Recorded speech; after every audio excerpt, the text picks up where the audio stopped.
व्यक्ति की पहचान करनी हो,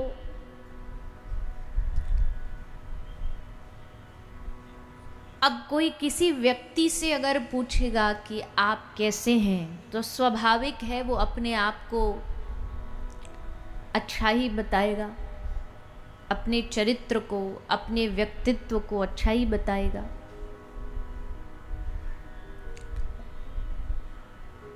किंतु शास्त्र के अनुसार ये 4 चीजें व्यक्ति के चरित्र और उसके व्यवहार, उसके व्यक्तित्व को बता देती है। कौन कौन सी? श्रुतेन, शीलेन, गुणेन और कर्मणा। ये 4 चीजें हैं जिससे व्यक्ति के चरित्र की पहचान होती है। हम ये बात को आरंभ में इसलिए कर रहे हैं क्योंकि जो पहला गुण है व्यक्ति के व्यक्तित्व का, चरित्र का, वो है श्रुतेन। श्रुतेन मतलब सुनना। किसी व्यक्ति का कैरेक्टर, चरित्र, व्यवहार जानना हो तो पहले जानो कि वो सुनता क्या है। उसके सुनने पर निर्भर करता है कि वो व्यक्ति कैसा होगा। कोई व्यक्ति समाज में बैठ कर के किसी की निंदा सुन रहा है, कोई समाज में बैठ कर के अपशब्द, अमर्यादित शब्द, गालियां सुन रहा है, और कोई एक व्यक्ति है जो इस प्रांगण पंडाल में उपस्थित होकर के भगवान की लीलाओं का श्रवण पान कर रहा है। और जो व्यक्ति इन भगवान की लीलाओं का श्रवण पान करेगा, स्वाभाविक रूप से उसके आगे के 3 वाले गुण पक्के हो जाएंगे। श्रुतेन, सुन के क्या होगा? शीलेन, शीलता। एक व्यवहार में एक व्यक्ति को शीलवान होना बहुत आवश्यक है। उसके गुणों का अच्छा होना बहुत आवश्यक है और उसके कर्मों का अच्छा होना बहुत आवश्यक है। लेकिन इन तीनों की शुरुआत कहाँ से होती है? श्रुतेन, श्रवण करके। श्रवण से क्या होगा? देखो, हमारे सबके भीतर, सबके जीवन में 3 गुण व्याप्त हैं। हम सबके भीतर 3 गुण विराजमान हैं। और ये 3 गुण कौन कौन से हैं जिससे सृष्टि चलती है? सतोगुण, रजोगुण और तीसरा तमोगुण। सात्विक, राजसिक, तामसिक। ये 3 गुण हर एक यहां बैठे इंसान में होंगे ही होंगे। यहां तक कि जो व्यासपीठ पर बैठा है उसमें भी ये तीनों ही गुण हैं। वो सतो गुणों से ही भरा हुआ ऐसा नहीं है।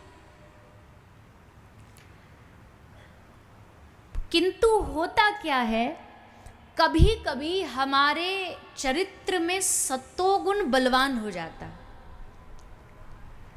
और जब सतोगुण बलवान हो जाता है तो स्वाभाविक रूप से ऑटोमेटिकली अपने आप रजोगुण और तमोगुण ढक जाते, कम हो जाते हैं। कभी कभी ऐसा होता है तमोगुण बलवान होता है, तब उस समय सात्विक गुण ढक जाते हैं, तब उसमें, उस व्यक्ति में तामसिकता दिखाई देती है। लेकिन एक बात हम आपसे पूछे, किसी व्यक्ति में सतोगुण बढ़ रहा है या किसी में तमोगुण बढ़ रहा है, मान लीजिए किसी में तमोगुण बढ़ रहा है, तमोगुण बढ़ने का क्या मतलब है? क्या सतोगुण और रजोगुण उसके भीतर से खत्म हो गए? बोले नहीं, है तो, पर उनकी मात्रा कम हो गई है। बैलेंस किसका बढ़ रहा है? तमोगुण का ज्यादा बढ़ रहा है। अब ऐसे में फिर क्या करना चाहिए? जब तमोगुण बलवान हो जाए, रजोगुण बलवान हो जाए, तो फिर क्या करना चाहिए?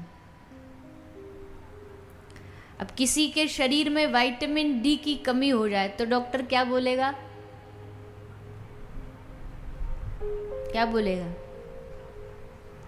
थोड़ा धूप में बैठा करो, बाहर निकला करो। धूप में बैठोगे आपका विटामिन बढ़ेगा। अब हमको तो एक का ही ज़्यादा पता है, बाकी विटामिनों में क्या होता है वो तो डॉक्टर ही कोई बता सकते। दूसरा कोई कम हो जाए तो उससे बढ़ाने वाली जो चीज़ें उनके संपर्क में जाओ। तो अब इस आधार पर, इस लॉजिक पर, इस सिद्धांत पर अगर हम आपसे पूछें सतोगुण कम हो रहा है जीवन में, तो फिर हमें क्या करना चाहिए? बताइए ना। जिनमें सतोगुण है या जिस जगह में सतोगुण है उस जगह से, उस व्यक्ति से संपर्क बढ़ाइए। उन लोगों के संपर्क में आइए जिनका सतोगुण बढ़ा हुआ है। साधु संतों के संपर्क में क्यों जाते हैं हम? साधु संतों के हम चरण क्यों छूते हैं? चरण छूने की क्या महिमा है? जान भी तो लीजिए, बस ऐसे ही अंधे होके थोड़ी ना हमको भागना ही बस है। अंधे होके थोड़ी भागना। क्यों चरण छूने का महत्व है? अब हम यहाँ कथा में कल निकल के जा रहे थे, हम कोशिश तो ये करते हैं भीड़ में से ना जाए, रास्ता पीछे से ही बनवाते हैं क्योंकि फिर लोग, पर अब यहाँ कोई है ही नहीं रास्ता, तो यही पूरा रास्ता पार करके जाना पड़ता है। तो हम देखते हैं, कई बार ऐसा देखते हैं, हम तो अपने आप को उस गिनती में नहीं रखते, बस व्यासपीठ का गुण है इसलिए लोग छूना चाहते हैं ऐसे। अच्छा, अगर उनके पैर भी छूने में नहीं आए ना तो ये कंधा ही छू लेंगे, पर छुएंगे। चरण तक हाथ नहीं पहुंच रहा तो यहाँ यही थप्पड़ मार देंगे पर छुएंगे। तो स्पर्श का क्यों महत्व होता है? बोले भैया, जैसे किसी के संपर्क में आने से, फोन चार्जर के संपर्क में, इलेक्ट्रिसिटी के संपर्क में आने से चार्ज होता है, वैसे जब किसी सतोगुणी व्यक्ति को आप छूते हो, स्पर्श करते हो, तो उनके सतोगुण आप में भीतर प्रविष्ट करते हैं। इसका मतलब ये नहीं है हमारा आप निकलना मुहाल कर दो, हम में नहीं है सतोगुण। पहले ही बता रहे आपको क्लियरली, शब्दों में नोटिस बोर्ड लगवाना तो वो भी लगवा लो। जिनमें होता उनको छूइएगा, उनको, और वो भी उनकी आज्ञा लेके। बिना आज्ञा के कभी साधु के चरण नहीं छूने चाहिए। दूर से धरती माता को प्रणाम कर लो, दंडवत कर लो, पर चरण नहीं छूना चाहिए जब तक उनकी आज्ञा नहीं हो। सतोगुण कम हुआ जीवन में और गुण बलवान हो रहे, तो फिर सतोगुणी व्यक्तियों के संग में जाइए, संपर्क में जाइए, कथा में जाइए। यहाँ सात्विक गुण को बढ़ावा दिया जाएगा।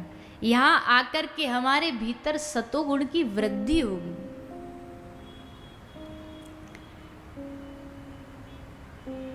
इसलिए और जीवन में विशेषकर ध्यान रखो 3-4 चीजों का। जीवन में 2-3 चीज से बिल्कुल दूर रहना चाहिए। किन से दूर रहना चाहिए? गोस्वामी जी कहते हैं, गोस्वामी तुलसीदास जी कहते हैं, जिन हरि कथा सुने नहीं काना, श्रवण रंध्र अहि भवन समाना। जिनके कानों ने कभी भगवान की कथा नहीं सुनी हो ना, ऐसे व्यक्ति से हमेशा दूर रहना। आप तो सुन रहे हो कथा, पर जो नहीं सुनते उनके संग में भी मत आना, उनका संग भी मत करना। क्यों? वो व्यक्ति कैसे, उनके कान कैसे, अहि भवन समाना। जैसे सांप का बिल होता है ना, सर्प का बिल। सर्प क्या करता है, क्या छोड़ता है? सर्प हमेशा जहर उगलता है, जब भी उगलेगा जहर ही उगलेगा। इसलिए ऐसे व्यक्ति जिनके कान कभी भगवत कथा नहीं सुनते वो सर्प समान है, उनसे दूरी रखो, उनका संग मत करो। और किसका संग नहीं करना चाहिए? जिनकी आंखों ने कभी हरि का दर्शन नहीं किया हो, ऐसे व्यक्तियों का संग मत करो। जिनकी आंखें दुनिया को तो देखती हो, पर जिन आंखों ने भगवान को न निहारा हो, ठाकुर जी के दर्शन न किए हो, उनका संग मत करो। उनका संग करो जिनके नजरों में मोहन समाए, वो नजर फिर तरसती नहीं है। उन लोगों का संग जिनकी आंखों ने दुनिया ही देखी है, उनको क्या देखना। और किसका संग नहीं करें? कान हो गई, आंख हो गई, अब क्या बची? ये जिसके कारण दुनिया में सब झगड़े होते हैं, ये रसना, ये जिह्वा 32 दांतों के बीच में रहती है, पर इतनी ताकतवर है, इतनी दबंग है, दांतों के बीच में रहती है पर डर के नहीं रहती। क्यों? क्योंकि उसको पता है इसमें इतनी ताकत है, एक शब्द भी बोल दे और ऐसा कड़वा बोल दे कि ये 32 की 32 बाहर आ जाएंगे। मतलब किसी से उल्टा सीधा बोल दे तो 2 मारेगा आदमी मुंह पे और सब रे बाहर आ जाएंगे। इसलिए से पता है इसमें कितनी ताकत है। 32 के बीच में भी सबकी मालिक बन के रहती है। तो बोले जिनकी जिव्या ने कभी भगवान नाम न गाया हो, ऐसे व्यक्तियों के संग कभी मत करना। जो नहीं करही राम गुण गाना, जीह सो दादुर जीह समाना। जिनकी जिव्या ने राम नाम नहीं गुनगाया, उनकी जिव्या कैसी है? गोस्वामी जी उनकी तुलना किससे कर रहे हैं? दादुर। दादुर मतलब मेढक। जैसे मेढक हमेशा टर टर करता रहता है, पर उस टर टर का कोई मीनिंग है? उसका कोई लाभ है? कोई फल है? कुछ भी नहीं है, वह कर रहा है, टर टर मन में आ रहा कर रहा है। तो जीह सो दादुर, उसकी जिव्या उस मेढक के जैसी है, जिसका कोई लेना देना नहीं, बस बेकार में अपने शब्दों को व्यर्थ कर रहा है। ऐसे लोगों का संग नहीं करना। किसका संग करना है?